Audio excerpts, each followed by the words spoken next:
ನೋಡಿ, D K Shivakumar ಅವರ ಆಪ್ತ ಶಾಸಕ ಎಚ್ ಸಿ ಬಾಲಕೃಷ್ಣ ಅವರ ಹುಟ್ಟುಹಬ್ಬದ ಆಚರಣೆಯ ನೆಪದಲ್ಲಿ ಡಿ ಕೆ ಟೀಮ್ನ ಶಾಸಕರೆಲ್ಲ ನೆನ್ನೆ ಸೇರ್ಕೊಂಡು ಒಂದಷ್ಟು ಮಾತುಕತೆ ಆಡಿದ್ದಾರೆ.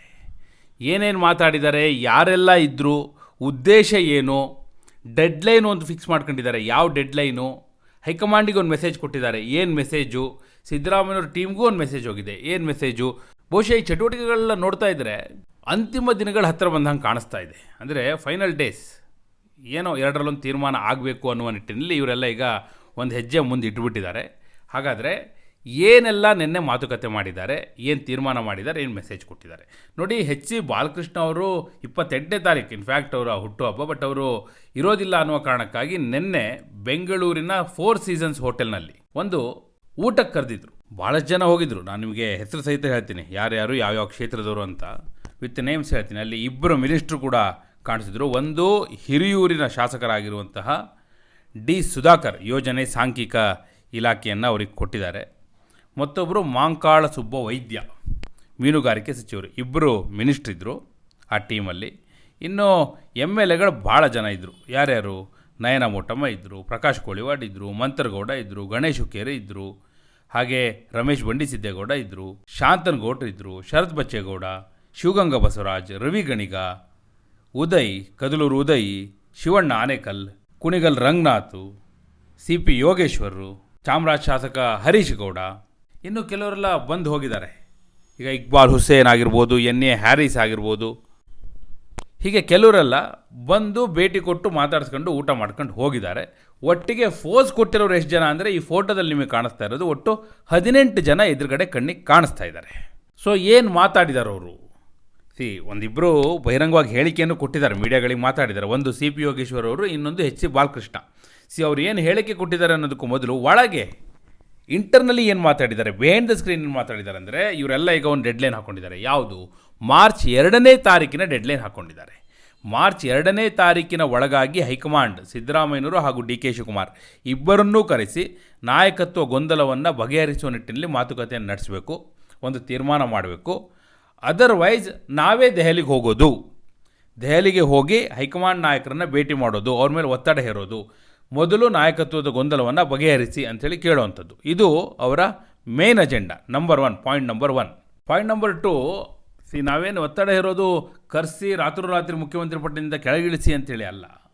ಕರೆಸಿ ತೀರ್ಮಾನ ಮಾಡಿ, ಮಾತುಕತೆ ನಡೆಸಿ ತೀರ್ಮಾನ ಮಾಡಿ. ಅನುಷ್ಠಾನ ಬೇಕಾದರೆ ಬಜೆಟ್ ಮಂಡನೆಯ ನಂತರವೇ, ಬಜೆಟ್ ಅನುಮೋದನೆಯ ನಂತರವೇ ಮಾಡಿ, ಬೇಕಾದರೆ 5 ರಾಜ್ಯಗಳ ಚುನಾವಣೆಯ ನಂತರವೇ ಮಾಡಿ. ಆದರೆ ಮೊದಲು ಕರೆಸಿ ಮಾತುಕತೆ ನಡೆಸಿ ಒಂದು ತೀರ್ಮಾನ ಅಂತ ಮಾಡಿ, ಈ ಗೊಂದಲವನ್ನು ಬಗೆಹರಿಸಿ, ಇದನ್ನು ಕೇಳಬೇಕು ಅಂಥೇಳಿ ಅಂದ್ಕೊಂಡಿದ್ದಾರೆ. ನೋಡಿ, ಡಿ ಕೆ ಶಿವಕುಮಾರ್ ಅವರು ನವೆಂಬರ್ 20ರ ನಂತರ, ಅಂದರೆ 2.5 ವರ್ಷ ಆದ ನಂತರ ಪ್ರತಿ ಹಂತದಲ್ಲೂ ಕೂಡ ಒಂದಲ್ಲ ಒಂದು ರೂಪದಲ್ಲಿ ತಮ್ಮ ಶಕ್ತಿ ಪ್ರದರ್ಶನ ಮಾಡ್ತಾನೇ ಇದ್ದಾರೆ. ಮೊದಲು ಒಂದು ಸತಿ ಡೆಲ್ಲಿಗೆ ಕಳಿಸಿದ್ರು, ನವೆಂಬರ್ 20ರ ಬೆನ್ನಲ್ಲೇ ಒಂದಷ್ಟು ಜನ ಡೆಲ್ಲಿಗೆ ಹೋಗಿ ಲಾಬಿ ಮಾಡಿ ಬಂದರು. ಅದಾದ ನಂತರ ಕನಕೋತ್ಸವದ ಹೆಸರಿನಲ್ಲಿ ಒಂದು ಲಾಬಿ ನಡೀತು. ಅದಾದ ನಂತರ ಬೆಳಗಾವಿಯಲ್ಲಿ ಒಂದು ಮೀಟಿಂಗ್ ನಡೀತು. ಅದಾದ ನಂತರ ಮತ್ತೆ ಇನ್ನೊಂದು ಬಾರಿ ಡೆಲ್ಲಿಗೆ ಹೋಗಿ ಬಂದರು. ಈಗ ಈ ರೀತಿ ಖಾಸಗಿ ಹೋಟೆಲ್ನಲ್ಲಿ ಸಭೆ ನಡೆಸುವ ಮೂಲಕ ಬಲ ಪ್ರದರ್ಶನವನ್ನು ಮಾಡ್ತಾ ಇದ್ದಾರೆ. ಮತ್ತೆ ಡೆಲ್ಲಿಗೆ ಹೋಗ್ತೀವಿ ಅಂತ ಕೂಡ ಹೇಳ್ತಾ ಇದ್ದಾರೆ. ನೋಡಿ, ಎಚ್ ಸಿ ಬಾಲಕೃಷ್ಣ ಅವರ ಬರ್ಡೇ ಇರೋದು 28ನೇ ತಾರೀಕು. ಆದರೆ ನಿನ್ನೆ ಯಾಕೆ ಸೇರಿದ್ರು ನೋಡಿ, ಬಾಲಕೃಷ್ಣ ಅವರು ಶಿರಡಿಗೆ ಹೋಗ್ತಾ ಇದ್ದಾರೆ ಅನ್ನುವ ಹಿನ್ನೆಲೆಯಲ್ಲಿ, ಶಿರಡಿ ಸಾಯಿಬಾಬಾನ ದರ್ಶನಕ್ಕಾಗಿ ಮಹಾರಾಷ್ಟ್ರಕ್ಕೆ ಹೋಗ್ತಾ ಇದ್ದಾರೆ. ಹೀಗಾಗಿ ಅವರು 2 ದಿನ ಇರೋದಿಲ್ಲ. ಸೊ ನಿನ್ನೆಯೇ ಸಭೆ ಸೇರಿ ಮಾತುಕತೆಯನ್ನು ನಡೆಸಿದ್ದಾರೆ, ಅಲ್ಲೇ ಎಲ್ಲ ಊಟ ಮಾಡಿದ್ದಾರೆ ಅನ್ನೋ ಮಾಹಿತಿಯೂ ಇದೆ. ಟೋಟಲ್ ಎಷ್ಟು ಜನ ಎಮ್ ಎಲ್ ಎಗಳು ಸೇರಿದ್ರು ಅಂದರೆ, ಸಿ ಪಿ ಯೋಗೇಶ್ವರ್ ಅವರು ಬಹಿರಂಗವಾಗಿ ಹೇಳಿಕೆ ಕೊಟ್ಟಿರೋ ಪ್ರಕಾರ ಅವ್ರು ಹೇಳಿರೋದು ಒಟ್ಟು 40 ಜನ, ಬಂದದ್ದು ಹೋದದ್ದು ಎಲ್ಲ ಸೇರಿ 40 ಜನ ಶಾಸಕರು, ಎಮ್ ಎಲ್ ಎಗಳು, ಎಮ್ ಎಲ್ ಸಿಗಳು ಎಲ್ಲ ಸೇರಿ ಅಂಥೇಳಿ ಸಿ ಪಿ ಯೋಗೇಶ್ವರ್ ಹೇಳಿದ್ದಾರೆ. ಅಂದರೆ ತಮ್ಮ ಬಲವನ್ನು ಅವರು ಹೇಳುವಂಥ ಪ್ರಯತ್ನವನ್ನು ಮಾಡಿದ್ದಾರೆ ಈ ಮೂಲಕ. ಈ ಕಡೆ ಎಚ್ ಸಿ ಬಾಲಕೃಷ್ಣ ಅವರು ಕೂಡ ಮಾತಾಡಿ, ಮೊದಲು ನಾಯಕತ್ವದ ಗೊಂದಲವನ್ನು ಬಗೆಹರಿಸಬೇಕು, ಬೇಕಾದರೆ KPCC ಅಧ್ಯಕ್ಷ ಸ್ಥಾನವನ್ನು ಬೇಕಾದರೆ ಬದಲಾವಣೆ ಮಾಡಿ ಬೇರೆಯವ್ರನ್ನ ತನ್ನಿ, ನಾವು ಬೇಡ ಅನ್ನೋದಿಲ್ಲ.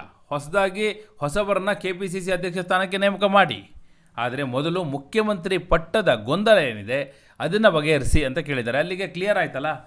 ಸಭೆ ಮಾಡಿದ ಉದ್ದೇಶ ಏನು ಅಂತೇಳಿ ಗೊತ್ತಾಯ್ತಲ್ಲ. ಅಲ್ಲಿ ಒಂದು ಕಡೆ ತಮ್ಮ ಬಲ ಎಷ್ಟು ಅಂತ ಹೇಳ್ತಾರೆ, ಮತ್ತೊಂದು ಕಡೆ ಮುಖ್ಯಮಂತ್ರಿ ಪಟ್ಟದ ಗೊಂದಲವನ್ನು ಬಗೆಹರಿಸಬೇಕು, ಬೇಕಾದರೆ KPCC ಅಧ್ಯಕ್ಷರನ್ನು ಬದಲಾಯಿಸಿ ಅಂತ ಹೇಳ್ತಾರೆ. ಅಂದರೆ ಅಲ್ಲಿಗೆ ಕ್ರಿಸ್ಟಲ್ ಕ್ಲಿಯರ್.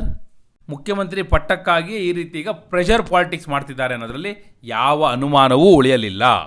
ನೋಡಿ, ಒಂದಂತೂ ಕ್ಲಿಯರ್, ಡಿ ಕೆ ಶಿವಕುಮಾರ್ ಅವರು ತೀರ್ಮಾನ ಮಾಡ್ಕೊಂಡು ನಿಂತಿದ್ದಾರೆ. ಅದು ಏನಾಗುತ್ತೋ ಆಗಲಿ, 2028ರಲ್ಲಿ ಹೆಂಗಿದ್ರೂ ಅಧಿಕಾರಕ್ಕೆ ಬರಲ್ಲ. ಈ ಅವಧಿಯಲ್ಲಿ ಅದು ಏನಾದರೂ ಆಗಲಿ ನಾನು ಮುಖ್ಯಮಂತ್ರಿ ಪಟ್ಟವನ್ನು ಅಲಂಕರಿಸಲೇಬೇಕು. ಇಲ್ವಾ, ಇವ್ರನ್ನ ಇಳಿಸ್ಬೇಕು. ಮೊದಲು ಇಳಿಸೋ ಪ್ರಯತ್ನ ಮಾಡೋಣ, ಆಮೇಲೆ ಕೂರೋ ಪ್ರಯತ್ನ ಮಾಡೋಣ. ಅದೇನಾಗುತ್ತೋ ಆಗಲಿ ವಿಷಯವನ್ನು ಜೀವಂತವಾಗಿಡೋಣ. ಚರ್ಚೆ ನಡೀತಾ ಇರಲಿ, ಸ್ಟೇಟ್ಮೆಂಟ್ಗಳು ಬರ್ತಾ ಇರಲಿ, ಹೇಳಿಕೆಗಳು ಬರ್ತಾ ಇರಲಿ, ಸಭೆಗಳು ನಡೀತಾ ಇರಲಿ, ಗೊಂದಲ ಮುಂದುವರಿಯಲಿ. ನಾನು ಮುಖ್ಯಮಂತ್ರಿ ಆಗದೇ ಇದ್ಮೇಲೆ ಯಾಕೆ ಬಿಡಬೇಕು ಅನ್ನೋ ತೀರ್ಮಾನಕ್ಕೆ ಡಿ ಕೆ ಶಿವಕುಮಾರ್ ಅವರು ಬಂದಿದ್ದಾರೆ. ಅದೇ ಕಾರಣಕ್ಕಾಗಿ ಈ ರೀತಿಯ ಸರಣಿ ಸಭೆಗಳು, ಸರಣಿ ಹೇಳಿಕೆಗಳು, ಸರಣಿ ಪ್ರವಾಸಗಳು ಎಲ್ಲವನ್ನು ಕೂಡ ಇನ್ನೂ ನೀವು ನೋಡ್ತಾ ಹೋಗ್ತೀರಿ. ಈ ಪ್ಲ್ಯಾನ್, ಡಿ ಕೆ ಶಿವಕುಮಾರ್ ಅವರ ಈ ಪ್ಲ್ಯಾನ್, ಈ ಟ್ಯಾಕ್ಟಿಕ್, ಈ ಪ್ರೆಷರ್ ಪಾಲಿಟಿಕ್ಸ್ ವರ್ಕ್ ಆಗುತ್ತಾ? ಹಿಂಗೆ ಮಾಡಿ ಅವ್ರು ಮುಖ್ಯಮಂತ್ರಿ ಆಗ್ಲಿಕ್ಕೆ ಸಾಧ್ಯವಾ? ಮುಖ್ಯಮಂತ್ರಿ ಆಗ್ಬೋದಾ? ಇಲ್ಲ ರಾಜಕಾರಣದಲ್ಲಿ ಎಲ್ಲನೂ ಮಾಡಬೇಕಾಗುತ್ತೆ, ಇದನ್ನೂ ಮಾಡಬೇಕಾಗುತ್ತೆ ಅಂತ ಹೇಳ್ತೀರಾ? ಏನು ಹೇಳ್ತೀರಿ? ಹೈಕಮಾಂಡ್ ಯಾರ ಪರವಾಗಿದೆ ಅಂತೀರಿ? ಸಿದ್ದರಾಮಯ್ಯನವ್ರ ಪರವಾಗಿಯೋ ಡಿ ಕೆ ಶಿವಕುಮಾರ್ ಅವ್ರ ಪರ?